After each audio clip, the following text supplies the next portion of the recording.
ನೋಡಿ, ಇನ್ನೋರ್ವ ಹಿರಿಯ ನಾಯಕ ಬಿ.ಆರ್. ಪಾಟೀಲ್, ಆಳಂದ ಶಾಸಕ ಬಿ.ಆರ್. ಪಾಟೀಲ್ ಹೇಳ್ತಾರೆ, ತಾನು ಮಂತ್ರಿ ಮಾಡಿ ಅಂತ ಎಲ್ಲೂ ಹೋಗಿಲ್ಲ, ಯಾರನ್ನೂ ಕೇಳ್ಕೊಂಡಿಲ್ಲ. ಆದ್ರೆ ಸಿದ್ದರಾಮಯ್ಯನವರೇ ನಿನ್ನ ಮಂತ್ರಿ ಮಾಡ್ತೀನಿ ಅಂತ ಹೇಳಿದ್ರು, ಕೊಟ್ಟ ಮಾತಿನಂತೆ ನಡೆದುಕೊಳ್ಳಲಿಲ್ಲ. ಸಚಿವನನ್ನಾಗಿ ಮಾಡ್ತೀನಿ ಅಂತ ಭರವಸೆ ಕೊಟ್ಟಿದ್ರು, ಆದ್ರೆ ಕೊಟ್ಟ ಮಾತಿನಂತೆ ನಡ್ಕೊಳ್ಳಿಲ್ಲ ಅನ್ನೋ ಬೇಜಾರಿದೆ ಅಂತ ಕಲಬುರಗಿಯಲ್ಲಿ ಆಳಂದ ಶಾಸಕ ಬಿ.ಆರ್. ಪಾಟೀಲ್ ಹೇಳಿದ್ದಾರೆ. ಕಾಂಗ್ರೆಸ್ನಲ್ಲಿ ಅಸಮಾಧಾನದ ಬೆಂಕಿ ಯಾವ ಮಟ್ಟಿಗೆ ಕುದಿತಾ ಇದೆ ಅನ್ನೋದಕ್ಕೆ ಇದು ಸಾಕ್ಷಿ. ಅನೇಕ ಮಂದಿ ಹಿರಿಯ ಶಾಸಕರುಗಳು ತಮಗೆ ಸಚಿವರನ್ನಾಗಿ ಮಾಡೋ ಭರವಸೆ ಕೊಟ್ಟಿದ್ರು, ಆದ್ರೆ ಮಾಡಲಿಲ್ಲ ಅನ್ನುವಂಥ ಅಸಮಾಧಾನವನ್ನು ವ್ಯಕ್ತಪಡಿಸ್ತಾ ಇದ್ದಾರೆ.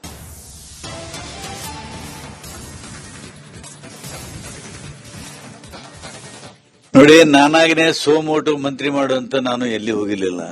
ಸನ್ಮಾನ್ಯ ಸಿದ್ದರಾಮಯ್ಯನವರು ಚುನಾವಣೆ ಪ್ರಚಾರಕ್ಕೆ ಬಂದಾಗ ಬಹಿರಂಗ ಸಭೆಯಲ್ಲಿ ನನ್ನ ಗೆಳೆಯ ಇವನು ಒಂದೇ ಸಲ ರಾಜಕಾರಣ ಶುರು ಮಾಡಿದೀವಿ, ನಾನು ಮಂತ್ರಿ ಆದೆ, ಮುಖ್ಯಮಂತ್ರಿ ಆದೆ, ಇವನಿಗೆ ಅವಕಾಶ ಸಿಕ್ಕಿಲ್ಲ, ಈ ಸಲ ಆಯ್ಕೆ ಮಾಡಿ ಕಳಿಸಿ ನೀವು ಅವಕಾಶ ಕೊಡ್ತೀನಿ ಅಂತ ಹೇಳಿದ್ರು. ಇದಲ್ಲದೆ ಮತ್ತೊಂದ್ಸಲ ಬಹಿರಂಗ ಸಭೆ ಆಯಿತು, ಮಿನಿ ವಿಧಾನಸೌಧ ಅಡಿಗಲ್ ಹಾಕೋದು, ಅವಾಗೂ ಬಹಿರಂಗ ಸಭೆಯಲ್ಲಿ ಹೇಳಿದ್ರು. ಮತ್ತೊಂದ್ಸಲ ಒಂದು ಪುಸ್ತಕ ಬಿಡುಗಡೆ ಕಾರ್ಯಕ್ರಮ ಬಂದಿದ್ರು ಆಳಂದಕ್ಕೆ, ಅಲ್ಲಿ ಬಹಿರಂಗವಾಗಿ ಹೇಳಿದ್ರು. ಮತ್ತೆ ಹಾಗಾಗಿ ನಾನೇನು ಅರ್ಜಿ ಹಾಕಿ ಹೋಗಿಲ್ಲ ಮಂತ್ರಿ ಮಾಡೋದು. ಅದೇನಂದ್ರೆ ಮಾತು ಕೊಟ್ಟಾಗ ನಡೀಲಿಲ್ಲ ಅಂತ. ಆಮೇಲೆ ಸಿದ್ದರಾಮಯ್ಯನವರೇ ನನಗೆ ಕರೆದು 3 ಸಲ ಖಾಸಗಿಯಾಗಿ ನಿನಗೆ ಮಂತ್ರಿ ಮಾಡ್ತೀನಿ ಅಂತ ಹೇಳಿದ್ರು, ಮಾಡಕ್ಕಾಗಿಲ್ಲ. ಅವ್ರಿಗೆ ಗೊತ್ತಿಲ್ಲ ಅವ್ರ ಸಮಸ್ಯೆ ಏನಿದೆ. ಕೊಟ್ಟಿದ್ದಾರೆ. ನಿಮ್ಗೆ ಯಾಕೆ ಅವ್ರ ಪಟ್ಟಿಲಿ ಹಾಕೊಳ್ಳಿಲ್ಲ? ಅವ್ರಿಗೆ ಕೇಳ್ಬೇಕು ನೀವು, ನಾನೇ ಉತ್ತರ ಕೊಟ್ಟು.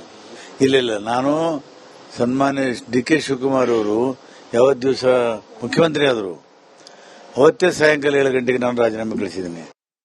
ಯಾರು ಕರೆದಿಲ್ಲ. ಈಗ 140 ಜನ MLAಗಳಿದ್ದೀವಿ. ಸೊ ಇಷ್ಟು ತಂಪಿಂಗ್ ಮೆಜಾರಿಟಿ ಇರಬೇಕಾಗಿದ್ರೆ ನಮ್ಮಂತವ್ರಿಗೆ ಮಾತಾಡೋದಂತ ಅವಶ್ಯಕತೆ ಇಲ್ಲ, ನನಗೆ ಬೇಕಾಗೂ ಆಗಿಲ್ಲ. ನಾನೇನು ಥ್ರೆಟ್ ಕೊಟ್ಟು ಬ್ಲಾಕ್ ಮೇಲ್ ಮಾಡೋಂತ ಹೇಳಲ್ಲ. ನನಗೆ ಸೈದ್ಧಾಂತಿಕ ರಾಜಕಾರಣ ಮಾಡ್ಕೊಂಡು ಬಂದೀನಿ.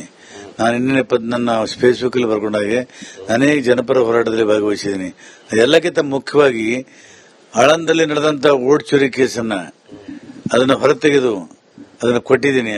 ರಾಹುಲ್ ಗಾಂಧಿ ಅವರು 3 ಸಲ ನನ್ನ ಕರೆದು ಮಾತಾಡಿದ್ರು, ಯಾರು ಕರೆದಿಲ್ಲ. ಈಗ 140 ಜನ MLA.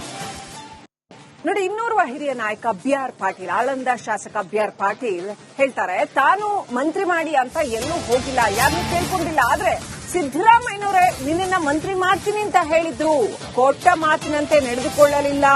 ಸಚಿವನನ್ನಾಗಿ ಮಾಡ್ತೀನಿ ಅಂತ ಭರವಸೆ ಕೊಟ್ಟಿದ್ರು, ಆದ್ರೆ ಕೊಟ್ಟ ಮಾತಿನಂತೆ ನಡ್ಕೊಳ್ಳಿಲ್ಲ ಅನ್ನೋ ಬೇಜಾರಿದೆ ಅಂತ ಕಲಬುರಗಿಯಲ್ಲಿ ಆಳಂದ ಶಾಸಕ ಬಿ.ಆರ್. ಪಾಟೀಲ್ ಹೇಳಿದ್ದಾರೆ.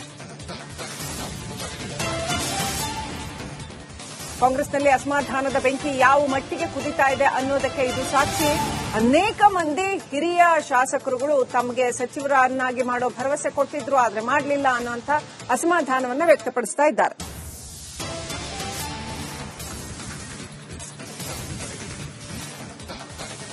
ನೋಡಿ, ನಾನಾಗಿನೇ ಸೋಮೋಟು ಮಂತ್ರಿ ಮಾಡುವಂತ ನಾನು ಎಲ್ಲಿ ಹೋಗಿರಲಿಲ್ಲ. ಸನ್ಮಾನ್ಯ ಸಿದ್ದರಾಮಯ್ಯನವರು ಚುನಾವಣೆ ಪ್ರಚಾರಕ್ಕೆ ಬಂದಾಗ ಬಹಿರಂಗ ಸಭೆಯಲ್ಲಿ ನನ್ನ ಗೆಳೆಯ ಇವನು ಒಂದೇ ಸಲ ರಾಜಕಾರಣ ಶುರು ಮಾಡಿದೀವಿ, ನಾನು ಮಂತ್ರಿ ಆದೆ, ಮುಖ್ಯಮಂತ್ರಿ ಆದೆ, ಇವನಿಗೆ ಅವಕಾಶ ಸಿಕ್ಕಿಲ್ಲ, ಈ ಸಲ ಆಯ್ಕೆ ಮಾಡಿ ಕಳಿಸಿ ನೀವು ಅವಕಾಶ ಕೊಡ್ತೀನಿ ಅಂತ ಹೇಳಿದ್ರು. ಇದಲ್ಲದೆ ಮತ್ತೊಂದ್ಸಲ ಬಹಿರಂಗ ಸಭೆ ಆಯಿತು, ಮಿನಿ ವಿಧಾನಸೌಧ ಅಡಿಗಲ್ ಹಾಕೋದು, ಅವಾಗೂ ಬಹಿರಂಗ ಸಭೆಯಲ್ಲಿ ಹೇಳಿದ್ರು. ಮತ್ತೊಂದ್ಸಲ ಒಂದು ಪುಸ್ತಕ ಬಿಡುಗಡೆ ಕಾರ್ಯಕ್ರಮ ಬಂದಿದ್ರು ಆಳಂದಕ್ಕೆ, ಅಲ್ಲಿ ಬಹಿರಂಗವಾಗಿ ಹೇಳಿದ್ರು. ಮತ್ತೆ ಹಾಗಾಗಿ ನಾನೇನು ಅರ್ಜಿ ಹಾಕಿ ಹೋಗಿಲ್ಲ ಮಂತ್ರಿ ಮಾಡೋದು. ಅದೇನಂದ್ರೆ ಮಾತು ಕೊಟ್ಟಾಗ ನಡೀಲಿಲ್ಲ ಅಂತ. ಆಮೇಲೆ ಸಿದ್ದರಾಮಯ್ಯನವರೇ ನನಗೆ ಕರೆದು 3 ಸಲ ಖಾಸಗಿಯಾಗಿ ನಿನಗೆ ಮಂತ್ರಿ ಮಾಡ್ತೀನಿ ಅಂತ ಹೇಳಿದ್ರು, ಮಾಡಕ್ಕಾಗಿಲ್ಲ. ಅವ್ರಿಗೆ ಗೊತ್ತಿಲ್ಲ ಅವ್ರ ಸಮಸ್ಯೆ ಏನಿದೆ.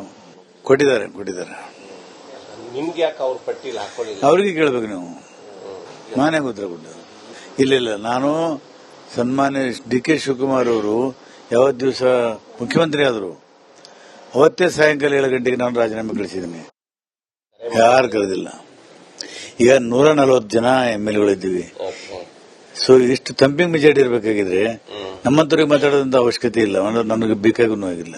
ನಾನೇನು ಥ್ರೆಟ್ ಕೊಟ್ಟು ಬ್ಲಾಕ್ ಮೇಲ್ ಮಾಡೋಂತ ಹೇಳಲ್ಲ. ನನಗೆ ಸೈದ್ಧಾಂತಿಕ ರಾಜಕಾರಣ ಮಾಡ್ಕೊಂಡು ಬಂದೀನಿ. ನಾನು ಇನ್ನೇನೆ ನನ್ನ ಫೇಸ್ಬುಕ್ ಅಲ್ಲಿ ಬರ್ಕೊಂಡಾಗೆ ಅನೇಕ ಜನಪರ ಹೋರಾಟದಲ್ಲಿ ಭಾಗವಹಿಸಿದ್ದೀನಿ. ಅದೆಲ್ಲಕ್ಕಿಂತ ಮುಖ್ಯವಾಗಿ ಆಳಂದಲ್ಲಿ ನಡೆದಂತ ಓಟ್ ಚೋರಿ ಕೇಸನ್ನ ಅದನ್ನು ಹೊರತೆಗೆದು ಅದನ್ನು ಕೊಟ್ಟಿದ್ದೀನಿ. ರಾಹುಲ್ ಗಾಂಧಿ ಅವರು 3 ಸಲ ನನ್ನ ಕರೆದು ಮಾತಾಡಿದ್ರು, ಕರೆ ಯಾರು ಕರೆದಿಲ್ಲ. ಈಗ 140 ಜನ MLA